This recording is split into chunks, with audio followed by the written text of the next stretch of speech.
Happy Wednesday to you all, and what a beautiful, beautiful, beautiful day in the neighborhood with more to come tomorrow. Maybe not quite as warm as we thought 24 hours ago. I don't think it makes much difference. A beautiful day Thursday, not so bad of a Friday, but that's the beginning of change, and for your weekend, more clouds and shower chances than not, but we'll focus on the near term.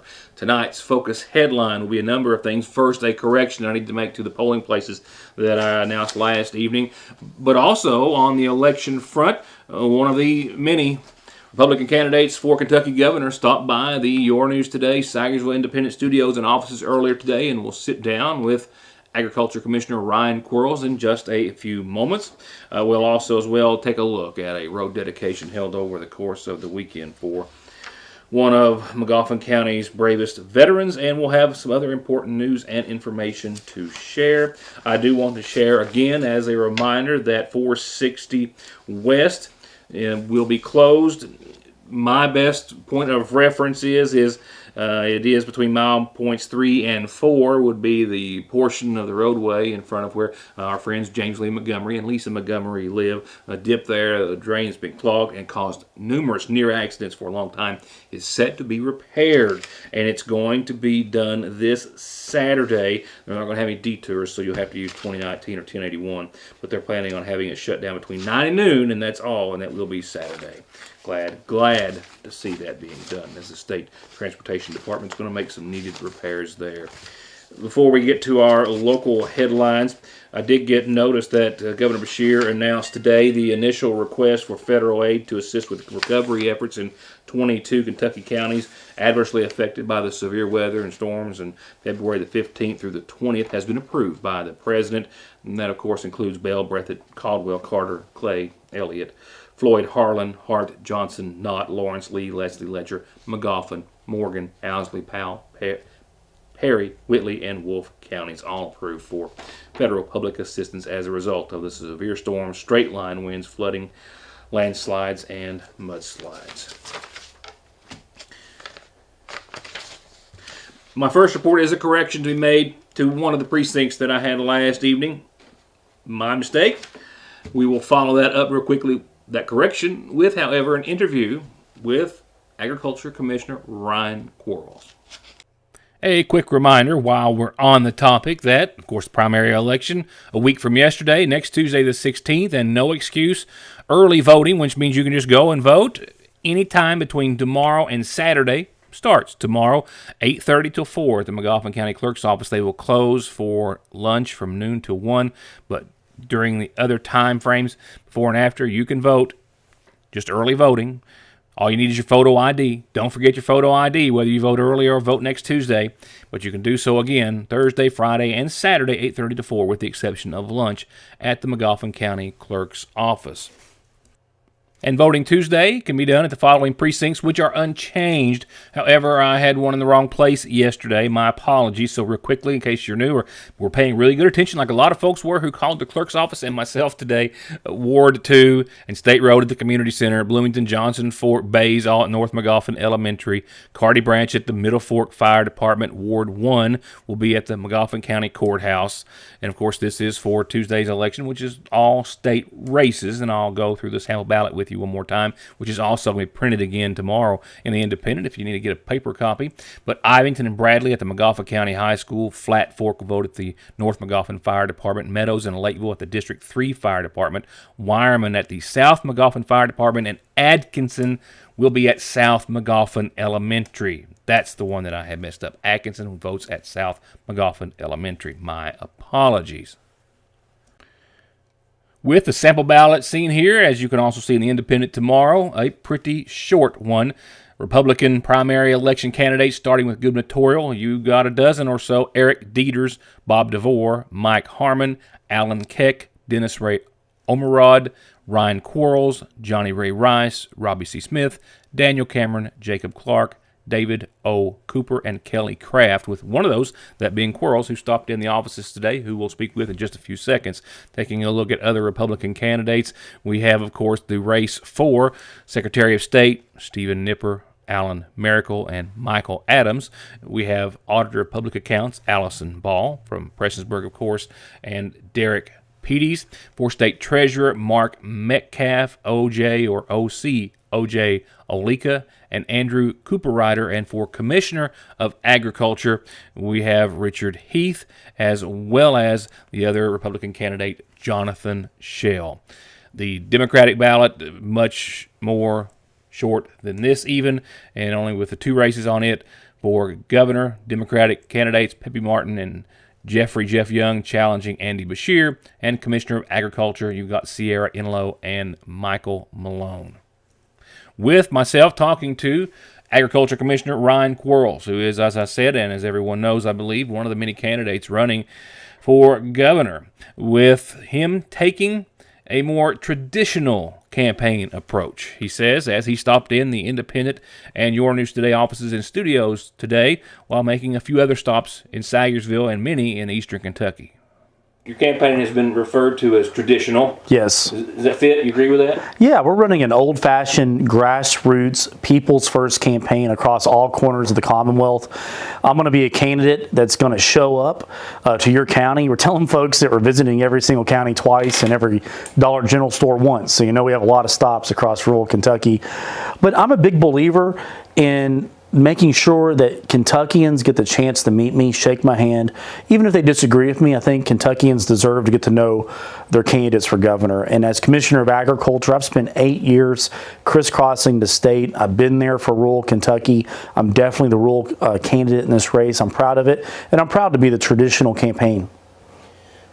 So why else, besides just making contact with folks, do you think the local or rural approach is best, not just for meeting them, but also for your service? Well, I learned long ago as a legislator that politics is about relationships, and that the bigger your network is, the more that people say, I know Ryan, I've worked with him on this bill, I've worked with him on this issue. Word spreads around Kentucky. I like to tell people Kentucky is one big small county because we all know each other. Another effective thing that we're doing is that we have over 230 endorsements from elected Republicans. I'm not basing my campaign off the endorsement of 1 or 2 people from out of state. I'm basing it on being endorsed by fellow Kentuckians. I put the hard work in, and if we want to have a Republican nominee that can beat Andy Beshear, you've got to have a candidate that knows how to roll up their sleeves, work hard, and shows up. What were your thoughts on turnout? What are you expecting, and what are you expecting that to have an impact on your race with? Well, Kentucky unfortunately suffers from a low voter turnout rate, especially on these off-year elections. We were predicting it to be around 20%, but unfortunately it's been revised down to maybe 15% or less. And I think that helps us. There are 12 Republicans running in this crowded primary, and look, they're all friends of mine. They're going to be friends of mine after the primary. We need to unite together afterwards. But I'm the candidate who has a base. The rural farmers and rural folks of Kentucky, as long as they show up, the candidate in a crowded, low turnout race that has the biggest base and the most discipline will win. And I think I'm that candidate. Pick a couple of, I'll just call them big ticket items, as far as your platform is concerned. Give me a couple of the biggest. Well, number one is that we need to have law and order and respect for our men and women in law enforcement. This whole defund the police fantasy, it's run its course. We need a governor who's going to have the back of our men and women in uniform. You know, they put the badge on every day to protect us, and they need a governor that's going to help support them and give them the resources that they need. Number two, rural Kentucky has been forgotten about. We need to have a governor that cares about rural Kentucky. I grew up on a tobacco and cattle farm, and I know that there's been some missed opportunities, particularly here in eastern Kentucky. And here's a great idea for eastern Kentucky. God created a beautiful area of the world right here.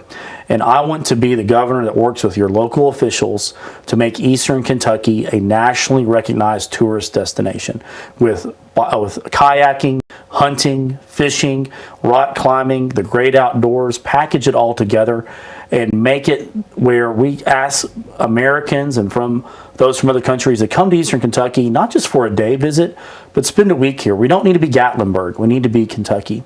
A third issue is that we need to fix our broken adoption and foster care system in Kentucky. It's a mess right now. We have over 8,000 kids looking for a forever home. I want to work with the General Assembly, bring in our church community. There's over 6,000 churches in Kentucky. Let's find homes for these kids that want a forever home as well. And lastly, let's talk about education. I'm an education guy myself. My mom was a public school teacher. I have a doctorate in education. We need to make sure that Kentucky high school graduates not only are career ready or college ready, but they're ready for life. Make sure that they know how to balance a checkbook, how a credit card works, what a mortgage is, the importance of voting. That we need to make sure we get back to the basics when it comes to education as well. One last little thing you want to throw in as far as encouraging the vote, just to get out in general or to vote for yourself, please take a minute and do so. Well, if you want a governor that thinks like you because they were raised like you, I'm your candidate. I grew up working with my hands. I come home from work on the farm with dirt on my boots. There's a lot of Kentuckians, the working class of Kentucky, that I think have been forgotten about. And I'm a boots and blue jeans guy. And when I grew up, I started working for $1 an hour at age 6, and there's so many Kentuckians that can relate to that we need somebody that represents the common sense values of rural Kentucky. And so I encourage people to go to my website, ryanquarles.com, where they can learn about my bold ideas, such as our tax platform, our adoption and foster care platform, our plan for Eastern Kentucky. But I'll close out with this, that on May 16th, we as a party need to decide about who has the best chance of winning in the fall.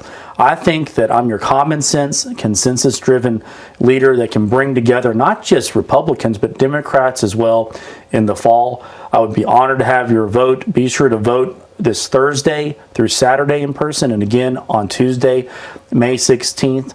And I'll say this, I've been there for you the last 8 years as Commissioner of Agriculture.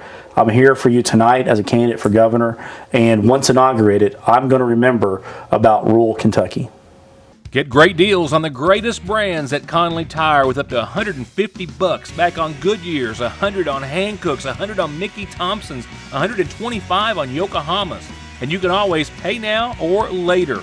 Plus quick service with oil changes, brake jobs, $35 computer diagnostics to fix and repair your ride at Conley Tire and conleytire.net. There's no missing that this is the new McFarland and Tinker Law Office location on the Mountain Parkway in the former Farm Bureau building in Sagersville, just like there's no denying that their nearly 60 years of legal experience has won their clients millions and millions of dollars in disability, auto accident, and wrongful death cases. It's where your case matters to you and to us. McFarland and Tinker, also Griffey approved. Again, a thank you to David Harris, to Mr. Quarles and their team for coming in today and stopping by to see us here at Your News Today in the Sagersville Independent. With that said, I'll be right back.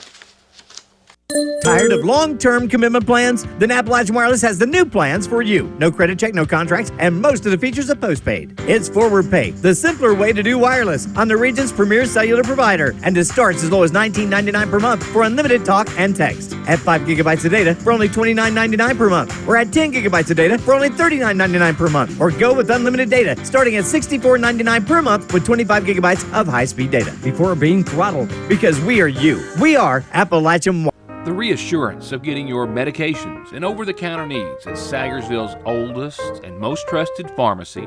The convenience of curbside pickup and call-ahead service. And the fact that you can walk in, order to go, or sit down and get gourmet quality hot fudge brownies, nachos, shakes, coffees, hot dogs with homemade sauce, desserts, and more makes it more than your hometown Good Neighbor Pharmacy. It's a destination in downtown Sagersville, Frazier's Prater Drugstore. It doesn't get any sweeter than that. McGoffin Farm Bureau and manager Doug Green are proud to welcome Agent Jeff Salyer to the agency. Jeff's lifelong knowledge of the community and our people make him an immediate asset for all of your auto, home, life, commercial, and retirement investments. They're waiting for your call or visit at McGoffin Farm Bureau. 2 locations, 2 ATMs, too much history, over 120 years, and just too many reasons not to trust the oldest, only banking family that exists for the sole purpose of helping your families, our friends, grow financially and securely. lean on Sagersville National Bank for any of your home, auto, commercial, retirement, or online banking needs. And let us help you make your dreams come true. In the county's efforts to continue to forever memorialize our McGoffin County veterans for their honor and bravery and dedication, sacrifice to their country and to their county and home, we, along this trip and journey that's been ongoing now for a number of years, have discovered many largely unknown or untold stories about many of our veterans. Saturday was another one of those events where our Chapter 15 of the DAV family of Private First Class Burl Montgomery and others bestowed on our McGoffin County Road, which will forever be named in his honor. Whereas Burl Montgomery was born April the 18th, 1922 in McGoffin County, Kentucky. Whereas PFC Montgomery enlisted in the United States Army in the latter part of 1942. After completing his training, he received orders to serve with the 12th Armored Division, and after training, his unit was sent to Europe in support of the war effort. The unit served in Germany and France. PFC Montgomery's unit was engaged in battles of the Battle of Normandy. PFC Montgomery's unit landed at Liverpool, England in the early part of 1944, and from Liverpool, the unit arrived at Le Havre, France in 1944. During that battle, PFC Montgomery was killed in action during a fierce battle on November the 20th, 1944.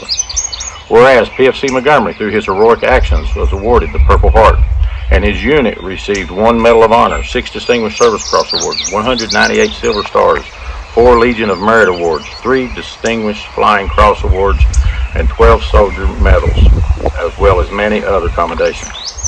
Whereas PFC Montgomery did not make it home to talk to his loved ones and friends about his experiences of war. Those remarks, this ceremony, and the formal resolution making it all official that this portion of West Puncheon Creek off of Route 1251, off of 378 in McGoffin County, will forever be known as Private First Class Burl Montgomery Memorial Road, which was, of course, recognized, celebrated, and honored by not just our DAV, but as well his family and members of the McGoffin County community. I wish to thank the McGoffin County Judge's Office for supplying this video, as it was Saturday afternoon at 2 o'clock, which is also the same time that I was with the McGoffin County Rescue Squad auction. Thank you again to everyone involved and for the county's continued support of our veterans. More local headlines to come, but right now, an announcement that I don't have typed in before we go on to our community calendar. Someone has lost a GMC remote to unlock a truck door, lost in the Coon Creek area. And if you may have found such a fob, 3496230. Again, a GMC key fob remote lost in the Coon Creek area, 3496230, if you can help. First up on the calendar, a reminder about several closings this month for our McGoffin County Senior Citizen Center, which means that the Meals on Wheels program will also not be rolling. This Friday, they'll be having their indoor games at the bowling alley over in Prestonsburg. Tuesday, they'll be closed for Election Day, encouraging everyone to get out and vote. Friday the 19th will be the outdoor game portion of the senior games, and then Monday the 29th, of course, they will be closed for Memorial Day. You can call the Senior Citizen Center 349-5152 to learn about any services. Our friends over at the Water Into Wine Food Pantry will be distributing for their second and last regular commodity day of the month a week from today, next Wednesday the 17th, 9 till 11, and their senior commodity day is Thursday of next week. And they remind everyone who's coming to get there early because they will start serving the waiting list beginning at 10 a.m. A reminder that the next McGoffin County Horse Show, sponsored by the Sagersville Masonic Lodge, is not this Saturday, but the following down at the Horse Park. All proceeds going to the Coats for Kids program, and you can still sponsor some classes. They've got a few slots left. Call Paul Gumby Montgomery at 424-6302 or reach out to any Mason. And remember, our friends at the Middle Fork Volunteer Fire Department challenged all other organizations to sponsor a class as they did in support of the Coats for Kids program. I'll support your cause, whatever it is, worth a birthday or anniversary announcement as well. Just send those to me so I can tell everyone about them. That's just how the calendar here at Your News Today does and has always worked. Other announcements this evening come via the McGoffin County Funeral Home, beginning with services, a celebration of life service to be held in honor of 50-year-old Tony Howard, Tony Michael Howard of Burning Fork, he passed away yesterday at his home. The son of the late Fred J. Howard and Peggy Puckett Howard, who survives. He survived by his mother, obviously, and then 3 brothers, Ricky, Freddie, and Marty Howard, all of Sagersville, and his first cousin, Sean, with a great deal of cousins, nieces, and nephews, family, and friends who all thought the world of Tony. A celebration of life, again, is going to be held this Thursday, 2 till 8, at the Bradley Free Will Baptist Church. And this one is asked to be read in loving memory of her beautiful son, Wesley Scott Ward, gone 1 year, loved and missed by his mother, grandparents, family, and friends. It's Dipper Day tomorrow at your Sagersville Lee's Famous Recipe. Yes, you can get our famous all-white big chunks of crispy chicken any day of the week as a snack, a meal, or as a party box. But on Thursday, Dipper Day, you get the meal that's dippers with 2 homemade sides and a biscuit for just $6.79. Only at your Sagersville Lee's. Also famous for our ice. Spring is always the most colorful season of the year at the seasonal shop. Come see for yourself. Gorgeous new clothes for everyone. Bright, flowy tops and dresses. Something perfect for Easter. Fun flare leg jeans and new styles and arrivals every day. New sweatshirts and shorts and tees by Royce, Ridge and Holler, and others. And little sleepies are here, all in an incredibly comfy, cute, and durable bamboo viscose material. All this and so much more that you just have to see this spring at the seasonal shop. Someone dies in the U.S. every 7 minutes from an overdose, and over half of the population gets or takes pills from a friend or a relative. And about 46 million and counting are exposed to narcotics in their drinking water. So don't toss them, flush them, or leave them lying around. Safely dispose of your unneeded meds anytime at Parkway Pharmacy. Where you can always talk to a pharmacist when you need one. There where every day starts, it's made, and it ends. From hitting the floor to hitting the road and back, your feet carry the day's duties. And if you're hurting from what might be a work or sports or stress-related fracture you don't even know about, diabetic, or that all too often heel pain that just won't go away, or any type of pain or discomfort or in need of wound care, come to where they care. Put your best foot forward and come visit our podiatry team. We care about our patients and their feet. That's Dr. Cheney and her team at Hope Family Podiatry Center next to Hope Family Pediatrics on the Mountain Parkway. McGoffin County Sheriff Bill Meade forwarded me the following images and a few brief remarks earlier today via statement that he asked us to pass along as he continues to add to his certified McGoffin County Sheriff's deputy force.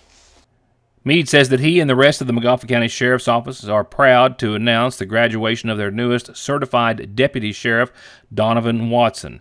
Donovan is the son of Keith and the late Carrie Watson of Sagersville. Deputy Watson entered the academy in Richmond on December the 11th and graduated on today's date. During that time, Deputy Watson earned fit for duty status, and Richmond's Academy is a highly ranked law enforcement program that consists of 20 weeks and over 800 hours of intense training. Meade says he is proud of Deputy Watson's accomplishments and that he is looking forward to working with him and watching him grow into his new career. When I threw it out there last night talking about the Northern Lights, we didn't have many high hopes of actually seeing them tonight, certainly in Kentucky. But with all this activity that is going to continue to go on and peak up until 2025, well, there's still some good chances, a lot of activity as the sun continues to flip its magnetic fields, something it does every 11 years. So with that said, I told you about a potential storm tonight, plasma striking the planet, giving a lot of folks, and it still will, millions of Americans and others in other parts of the world a chance to see the Northern Lights that usually don't get to do so. However, right now, this storm does not look to be as strong as the one we had just a few weeks ago. I just wanted you to know, as I'm kind of teaching myself at the same time, that this storm is not expected to be as big, certainly, as the one several weeks ago. A G2 on the scale, maybe a slight chance of a G3, but we had a G4. That was what allowed millions of Americans far south comparably to be able to see the northern lights just a few weeks ago. This one, not so much, but Minnesota residents, some Wisconsin residents, and maybe some others that are still highly unpredictable. But whenever it is mentioned from this point going forward for the next year or so, might be good to just kind of check and see what the forecast is, because forecasts through NOAA and through SpaceCenter.com are short-lived, and they change literally hourly sometimes. So we still have some high hopes of seeing some of this celestial occurrence during this peak, which again runs for the next several months. Now, lastly, your Licking Valley RECC Outlook, where we're looking out for another beautiful day across the viewing area tomorrow, across the Commonwealth and much of the eastern United States. Temperatures here locally are going to be in the low 80s instead of the mid right now. That could change, but does it really matter? Indeed, if today tickled your fancy, tomorrow most certainly will. Daytime highs tomorrow backed off a degree or two. Don't know that it's going to matter a whole lot. We're still in the 80s with a lot of sunshine after. Let's start there. A beautiful end to your Wednesday. Mostly clear skies tonight, a low of 51.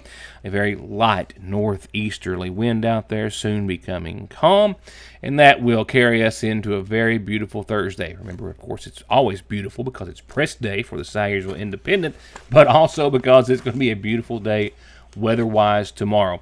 And it might go back and forth between now and then. Last night at this time, we thought we might see 85, 86 tomorrow. Right now, the National Weather Service and everything I'm looking at is adjusting that down to about 82 degrees for daytime highs. No harm, no foul. 60 for tomorrow night's low. Mostly sunny skies. Just beautiful day for your Thursday. Thursday night, and we're talking, I think, late Thursday night, I hope. Clouds will be on the increase, not making any rain tomorrow night, but into your Friday, then that's when the chances thereof start to roll in. We're still holding on to 80 degrees for your Friday and some sunshine with partly sunny skies. Chances of showers before 11. Then as the day goes on, things warm up. Chances of showers and thunderstorms from 11 on throughout the afternoon and early evening. Winds up to 16 miles per hour or so out of the southwest with the exception of any thunderstorms that might develop. We're talking about a tenth of an inch by and large, unless we see some thunderstorms develop. So not a big rainmaker Friday, just some clouds, some shower and storm chances, but still some sun and still 80 degrees. Weekend, not so much. Saturday, mostly cloudy, 81 degrees and a 70% chance of showers and storms. And Sunday, we're still holding on to mostly cloudy skies, low 80s, and can't shake a 40 to 50% chance of showers and storms on your Sunday. So not much sun to be had or seen or felt for your weekend. Might change. We'll let you know if it does. Monday, Tuesday, Wednesday of next week, sun does return. Partly sunny, and so do the 70s, but upper 77, partly sunny. We'll still have some lingering shower and storm chances to the tune of 40% we have to deal with, but upper 70s Tuesday and Wednesday, and really very little, if any, shower chances to speak thereof. A beautiful pattern starting Tuesday.